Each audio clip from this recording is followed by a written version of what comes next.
किताबें करती हैं बातें।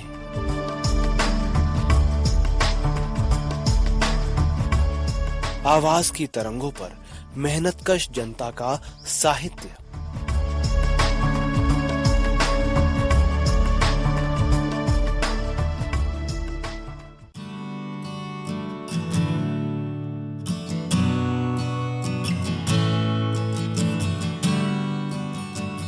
श्रोताओं नमस्कार।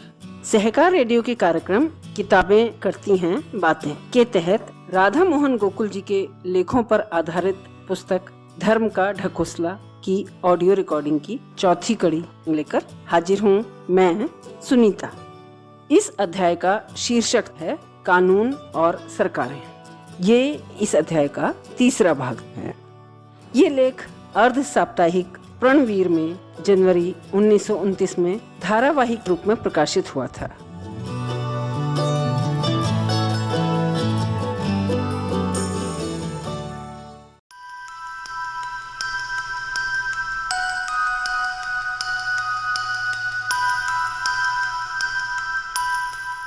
हमें पर्यटकों के वृत्तांतों से मालूम होता है कि बहुत से स्थानों के निवासी बिना कानून और बिना राजा या सरदार के बड़े चैन से रहते हैं।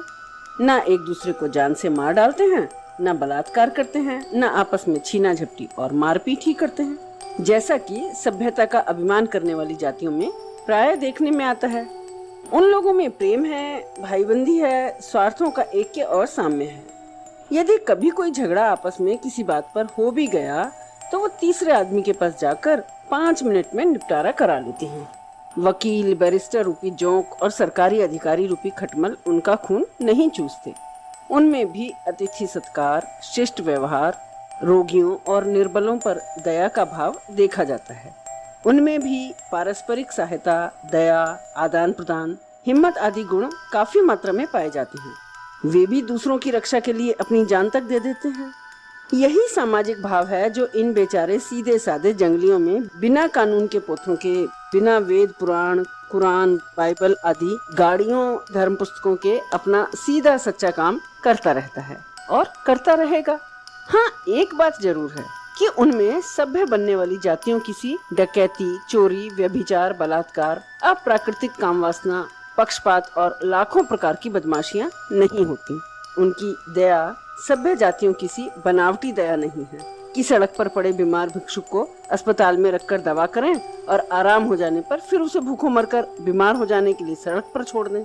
उनके यहाँ कोई भीख नहीं मांगता, कोई भूखों नहीं मरता।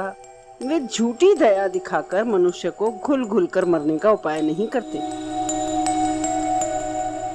क्या जो लोग गरीबों के लिए औषधालय बनाते हैं वे चंगे होने के बाद उनके खाने पीने का भी प्रबंध करते हैं? आज लाखों स्त्री पुरुष क्षुधा की ज्वाला से जलकर मरे जाते हैं। क्या इनके बचाने का कोई उपाय किया जाता है? अगणित लोगों को भोजन की कमी से ही बीमारी होती है।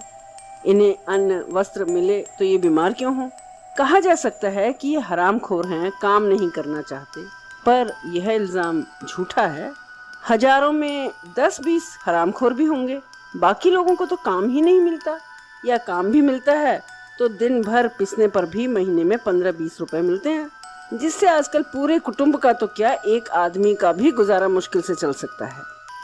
अब हम अपने विषय की ओर झुकते हैं। बात यह है कि जहां एक और सामाजिक जीवन की आवश्यकता और वंश की रक्षा की स्वाभाविक समझ से रिवाजों का स्वतः प्रादुर्भाव हुआ, वहां दूसरी ओर दूसरी इच्छा, वासनाएं और कामनाएं भी उत्पन्न हो उठी। इन्हीं के कारण दूसरी आदतें और दूसरी रिवाजें बनी। दूसरों पर अधिकार जमाने की इच्छा, अपने मन के अनुसार दूसरों को चलाने की कामना, दूसरों के श्रम के फल से स्वयं सुख पाने की वासना, हरामखोरों की प्रवृत्ति आदि बातें कुछ बलवानों और धोखेबाज बातूनों में पैदा हो उठी। स्वार्थपरता बढ़ी और इससे पुरोहिती और सिपाहीगिरी का जन्म हुआ। कुछ महापुरुषों ने भूत पिशाचों के भय को और अनेक दूसरे अंधविश्वासों को स्वयं मिथ्या समझ लिया, पर दूसरों में इन्हीं मूर्खताओं का बीज इसलिए बोया और पाला पोसा कि इनकी हांडी बिना हाथ पैर हिलाए गर्म होती रहे।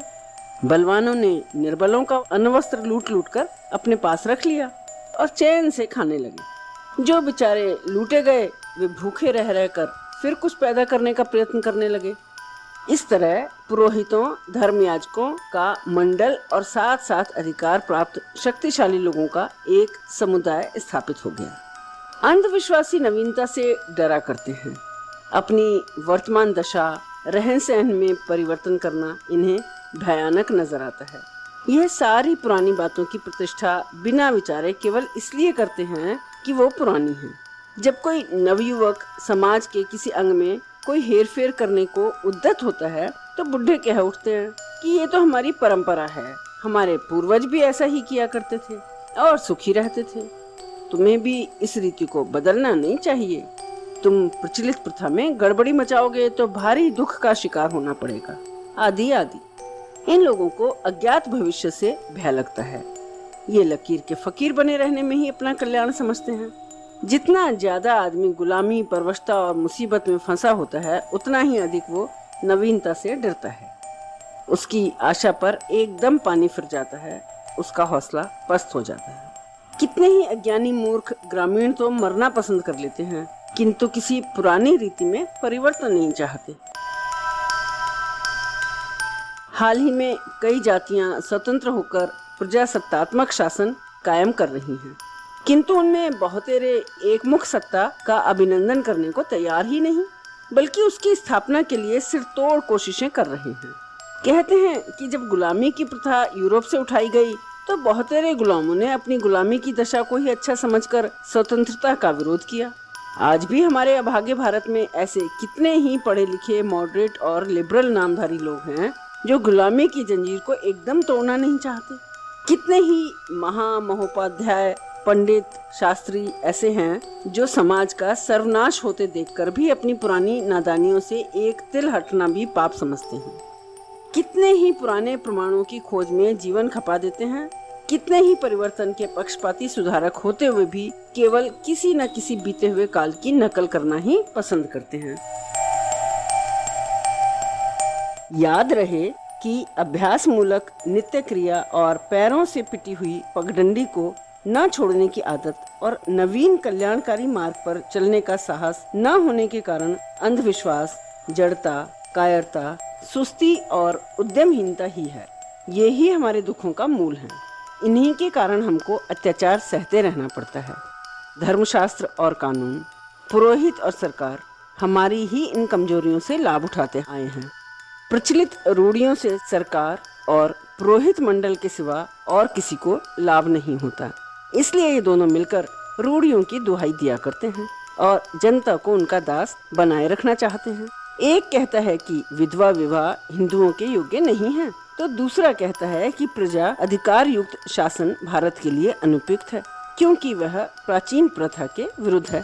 पर इस प्रकार की रूढ़ियों को तोड़ देना ही जनता को सुखी बना सकता है। हम में हिम्मत हो और पूरा उत्साह हो, जिससे हम राजनीतिक, सामाजिक, धार्मिक नाम वाली सभी रूढ़ियों को एक बार जड़ से उखाड़ फेंकें और उनकी जगह समय अनुकूल, आवश्यकता अनुसार सामाजिक संगठन करें, तो हमारे दुख आज दूर हो सकते हैं। हमारे यहाँ की कितनी ही धार्मिक संस्थाओं और समाज सुधारक मंडलों का यह एक नियम होता है कि उनको राजनीति से कुछ सरोकार न होगा। इस प्रकार राजनीतिक संस्थाएं कहती हैं कि धर्म में हस्तक्षेप करना हमारा काम नहीं। ये बड़ी नालायकी, कमजोरी और अदूरदर्शिता की बात है। राजनीति, नीति, धर्म, समाज जीवन के जुदा जुदा अंग नहीं हैं। सब ही समाज शास्त्र के अंतर्गत आ जाते हैं, या इस तरह कहना चाहिए कि सभी धर्म शब्द की परिभाषा में समाविष्ट हैं। समाज सुधार का अर्थ है समाज का समूल सुधार। जहाँ कहीं और जिस बात के सुधार की जरूरत हो, सबकी खबर एक साथ ली जाए।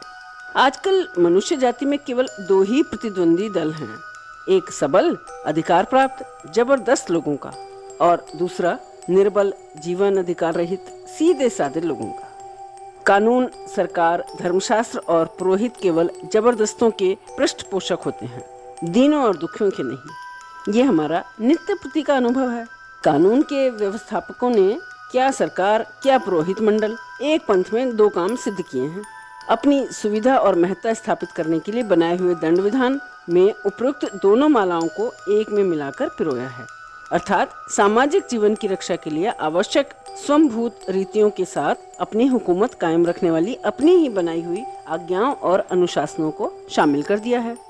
पहली बात के द्वारा कमजोरों में समता की लिखावट रहती है और दूसरी से अमीरों और गरीबों में विषमता पैदा की जाती है।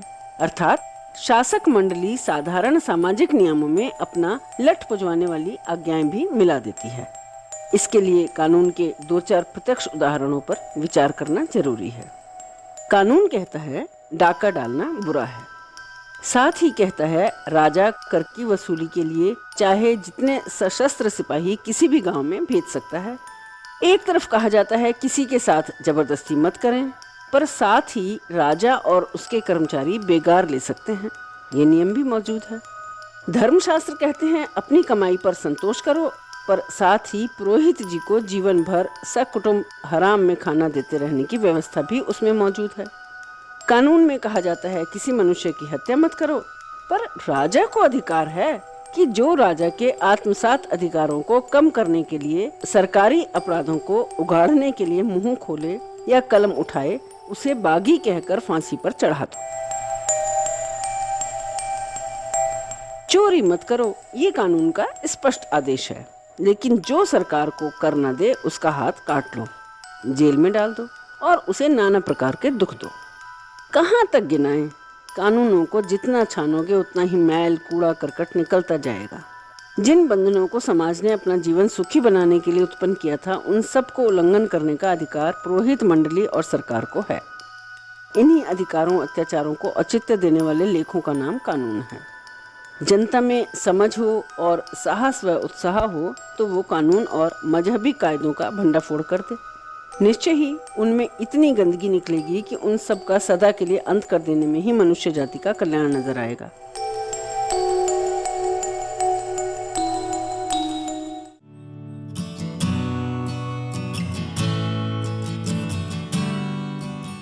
तो श्रोताओं, सहकार रेडियो के कार्यक्रम किताबें करती हैं बातें में अभी आप सुन रहे थे राधा मोहन गोकुल जी के लेखों पर आधारित पुस्तक धर्म का ढकोसला की ऑडियो रिकॉर्डिंग की चौथी कड़ी। इस अध्याय का शीर्षक था कानून और सरकारें। ये इस अध्याय का तीसरा भाग था। इस पुस्तिका का संपादन किया है कात्यायनी और सत्यम ने तथा इसे प्रकाशित किया है राहुल फाउंडेशन लखनऊ ने।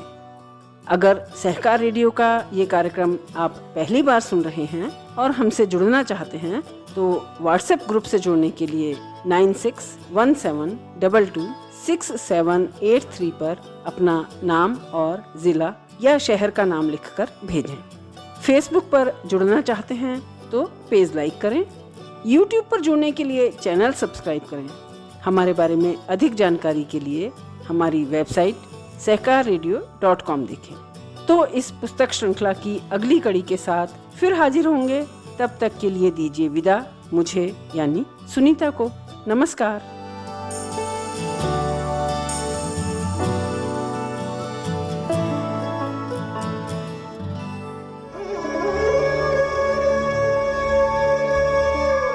किताबें करती हैं बातें।